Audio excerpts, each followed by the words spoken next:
Hello everybody, I'm Chris, and today we're going to be starting a series on how to analyze literature. In order to do that, just for today, we're going to look at some introductory terms and some key ideas that are very important to know in order to approach a short story, a novel, a book, or any kind of work of literature, whether it's a play, a poem, or anything like that. So today we're just going to focus on characters and conflicts.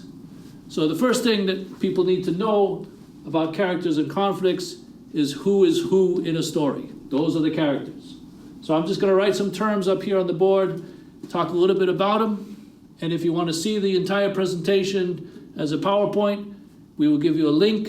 You can follow that. It will be in the description part of the YouTube video.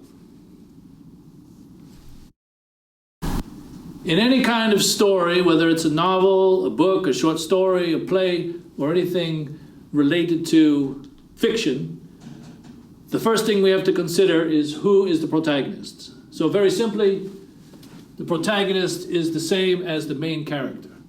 Now, a lot of times people will say that the main character, you can also refer to the main character as the hero or heroine. So in the past, heroes were basically assigned to male characters. The heroine were assigned to female characters, those being the protagonist or the main characters. Nowadays, it's much more common for a female character or a male character to both be considered as a hero. Now, generally speaking, there are three categories of heroes in literature. The first category are known as superheroes, and more commonly found in movies like the Avengers today, Iron Man, who else is in there? Wonder Woman, Thor, Captain America. All of these would be superheroes. The second type would be mythic or epic heroes, such as the famous story of the Odyssey, main character being Odysseus from ancient Greek mythology. The third type of hero would be classified as the fantasy hero, most commonly represented by stories such as the Harry Potter stories and the Harry Potter movies that were so popular for many years. So the next term that we need to look at is known as the antagonist. Now, the antagonist is basically classified as the villain in a story. Now, traditionally, the villain has been classified as a bad guy. Now, it is not exactly correct, it's not exactly accurate to use this term bad guy to describe a villain, because in some cases the villains are women. So the term bad guy obviously would not apply if the antagonist is a female character. Furthermore, not all villains are people. As we will see, the antagonist is defined as someone or something that opposes the narrator or the protagonist, the main character in a story. Sometimes the protagonist is the narrator of the story, sometimes not. But in any case, the main character is opposed by someone or something, an antagonist. So it does not necessarily have to be a person that is opposing the main character or the protagonist. It could be an animal. It could be a force of nature. It could be nature itself. It could be the narrator or the protagonist himself or herself. So it is not necessarily a bad guy in any case, and it's not necessarily a villain in the classic sense of a villain. But in a lot of cases, the main character, the protagonist, is opposed by another person. So we're going to look at this kind of tension between the protagonist and the antagonist, because this is where the conflict comes into play. And there are different types of conflict that we have to look at quickly. So as I said, the tension between the protagonist or the main character and the antagonist, the villain, or what was formerly known as the bad guy. I don't really like to use that term because it does not apply in all cases. So I'm just going to refer to that thing as the antagonist. So the tension between the protagonist and the antagonist is what causes the conflict in a story. So the reason why there's a conflict is because the protagonist, being the main character, has a goal, has a mission, has something they want to accomplish. And the whole story revolves around their attempt to accomplish their mission or achieve whatever purpose or goal they have in mind and have set for themselves. The antagonist is a force or a person which is in opposition to the protagonist trying to achieve his or her goal or his or her objective. So if you look at it from this perspective, the protagonist wants to do something. That is their mission, that is their goal. All right, whatever they want to do, whatever they want to accomplish, they are trying to do it. The antagonist is someone or something that is trying to prevent the protagonist from achieving his or her goal or his or her mission. So when we look at literature, and we look at a story or we look at a work of literature in general, we have to figure out who the main character is, number one, and number two, we have to figure out what is it that that person wants. What is it that that person wants to do?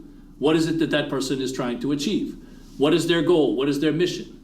Then we can look at things like motivation and influence and all of these other things that revolve around the reasons why people do what they do in stories, or why characters do what they do.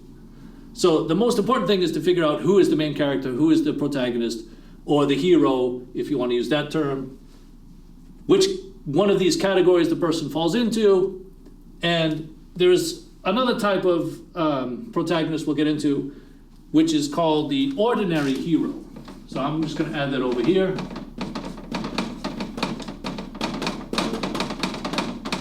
And again, all of this will be contained in the presentation. If you want to click on the link to this PowerPoint video, it will go over all of these in more detail. So an ordinary hero is just an ordinary average individual, nobody special, no superpowers, no mythical or epic fantasy hero types with magical powers or anything of that nature. Just an ordinary average individual who is called upon to do something heroic.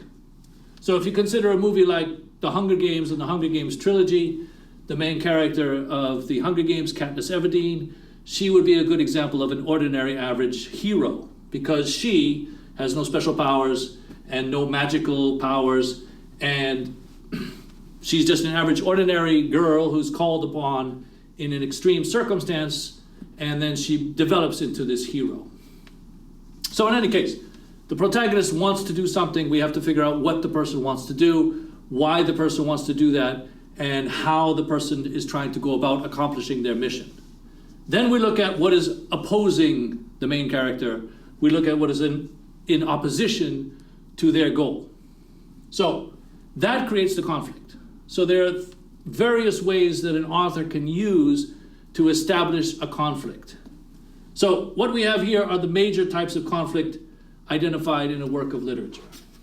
Not all of them appear in every story, of course, but every story, every sort of plot revolves around a central conflict. So we have to figure out what the central conflict is. There may be minor conflicts going off the central conflict. There may be more than one conflict going on in a story at one time. But we always have to remember to look at and find the main conflict. So these are the major categories. Character versus character. Probably the most common type of conflict you're going to find in a work of literature where one character is opposed to another character, the main character, the hero, opposed to the villain.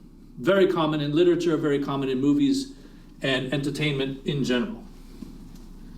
Character versus self is a little bit less common, but would be usually found in a work where there is a main character or narrator who is, for whatever reason, mentally unbalanced, mentally unstable, psychotic.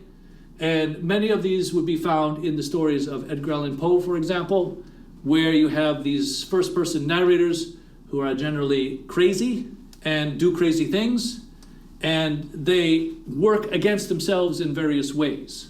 So, for example, in The Telltale Heart, which is one of Edgar Allan Poe's most famous stories, the narrator describes how he kills an old man and hides the body under the floorboards of the old man's bedroom in such a way that it will never be found. But then at the end of the story, the police come to the house to investigate because somebody heard a mysterious scream during the night. One of the neighbors heard this scream and they sent the police over to investigate. So the narrator knows that he covered up the crime very cleverly so that nobody would ever find out. But at the end of the story, what does he do? He turns around and confesses the crime. So that confession comes as the result of a mental breakdown. And that's an example of how a character can work against himself. Obviously, his goal was to murder the old man, hide the body in such a way that it would never be found, and then he would never be convicted or attached to that crime. But in the end, he confesses his crime in the presence of the police, and he condemns himself. That's an example of character versus self. Character versus unknown. The unknown would be any kind of antagonist that has to do with something supernatural, something paranormal. This is where you get all the stories of the ghosts haunting people, attacking people. You know, zombies would be in this category. A lot of movies and TV shows now revolving around zombies and how they are, you know, bloodthirsty, man-killing, eating machines. These are all examples of the supernatural, paranormal, because how does a zombie come into existence? A zombie is a dead person who is somehow brought back to life through whatever process or through whatever chemical agent.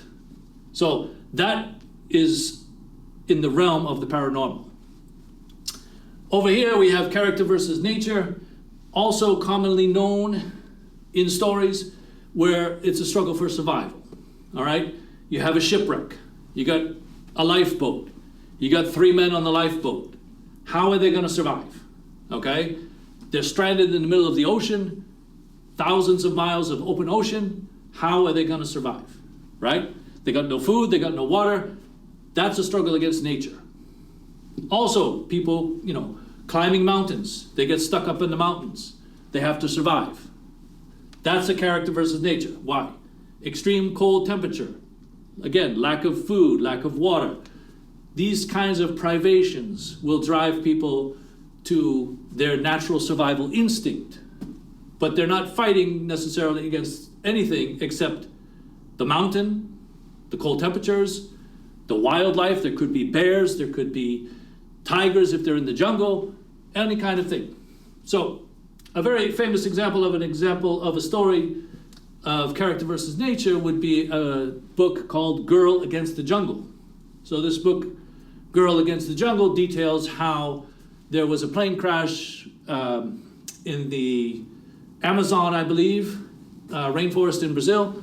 There was one survivor of the plane crash, which was a teenage girl, and she had to survive on her own in the wilderness of that jungle in the Amazon for a number of weeks on her own, fighting against insects, fighting against wild animals, fighting against the rain, lack of food, lack of water, all of the struggles that she went through, and finally was rescued. That would be a prime example of character versus nature. And then the last would be character versus society.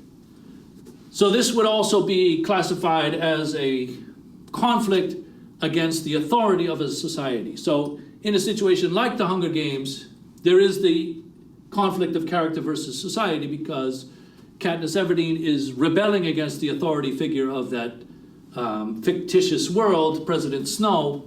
So he is the ultimate authority figure in that world. She is rebelling against his power, and what is later in the third installment of that classified as the District 13, where the center of the rebellion is, she becomes the leader of that rebellion and therefore is in direct conflict with the authority of that society. So that is also a good example of character versus society. If you look at a play like Romeo and Juliet, for example, this would also be a character versus society conflict, because in that world of Romeo and Juliet, you have the Capulets and the Montagues, who are very wealthy and very powerful families, and they control everything in that particular environment. So when Romeo is forbidden to marry Juliet, what do they have to do? They have to rebel against the authority, go outside the authority, and try to get married in secret. Romeo is banished from the society, and if he comes back into the society, he'll be killed. So again, it's a direct conflict with the society, the authority figures of that society. So these are the 5 major types of conflicts in literature. I've seen people have as many as 8 different types of conflicts. Teachers here and there add more than just these 5, but I think that these 5 are the primary 5. Sometimes people put in character versus technology. Okay, that could be possible, I suppose, but that might fall under more character versus society. So who's controlling the technology, for example? In stories like Brave New World, You have a government, and stories like 1984, you have a government that controls everything. So the technology is controlled by the government. So that would be also in conflict with society. Okay? So, again, these are 5 major types. Sometimes you might see more, sometimes you might see less. Sometimes the character versus the unknown is also referred to as character versus supernatural, but it all falls under the same general heading. All right, so we've established what the conflicts are, what the different types of conflicts are in a story. We've established what the protagonist is, who the antagonist is, and how those can be classified in different ways. So another term we need to look at is the climax. So every story has what they call a high point or a turning point of the action. And this is actually a definition of what the climax refers to in a story.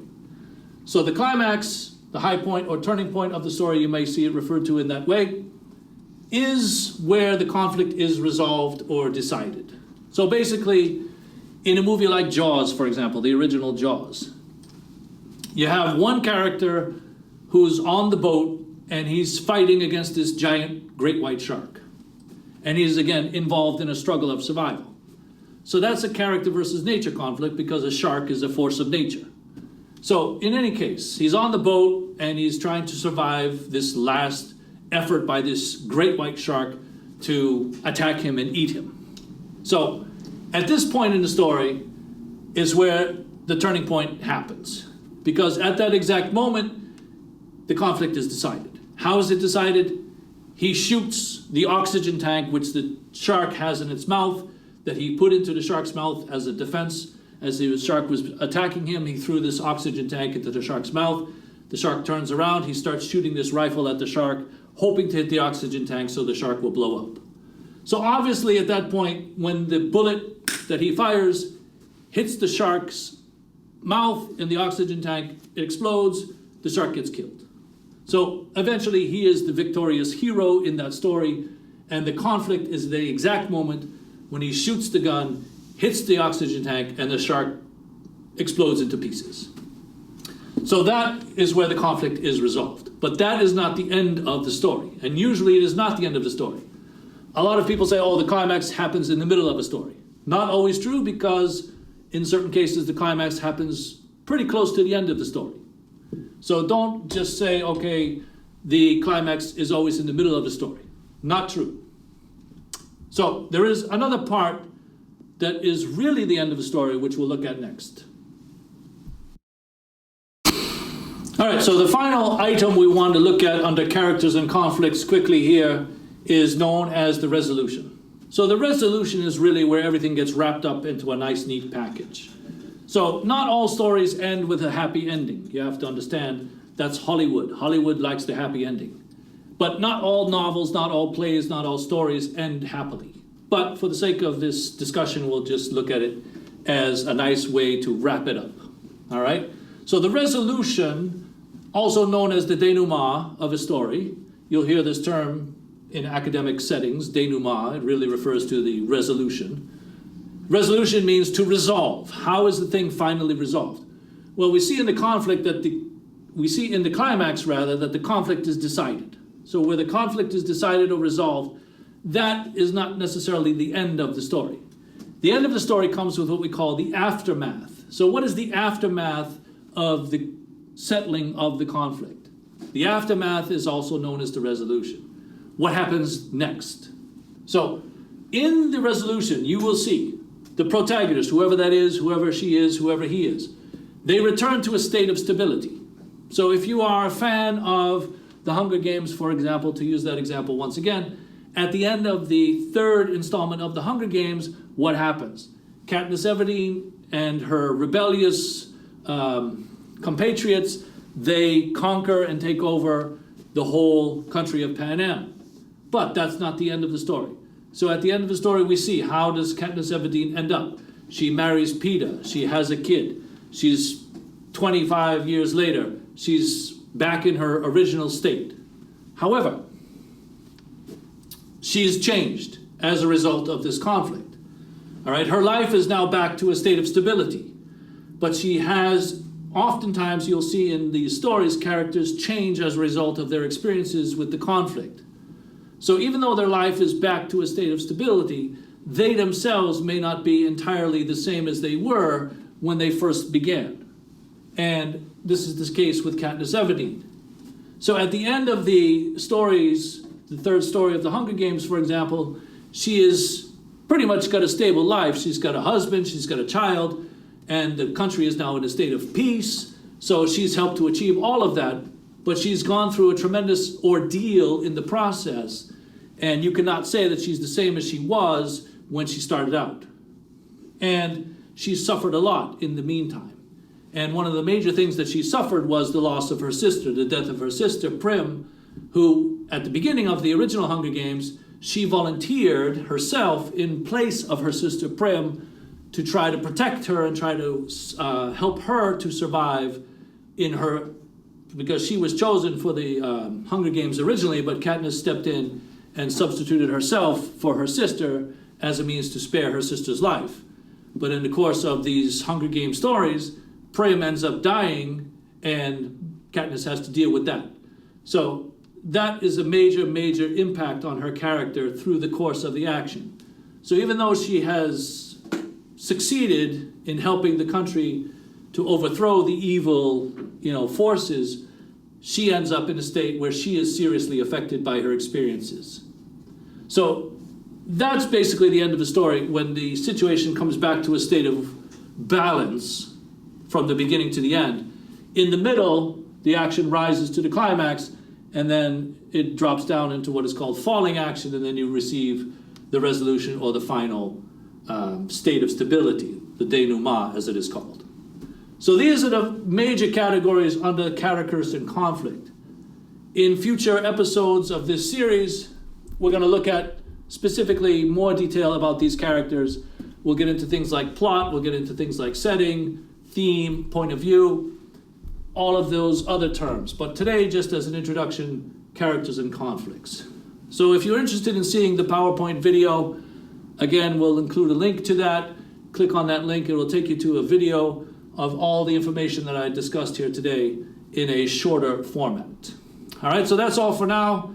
Thank you for watching. We'll be back again with another.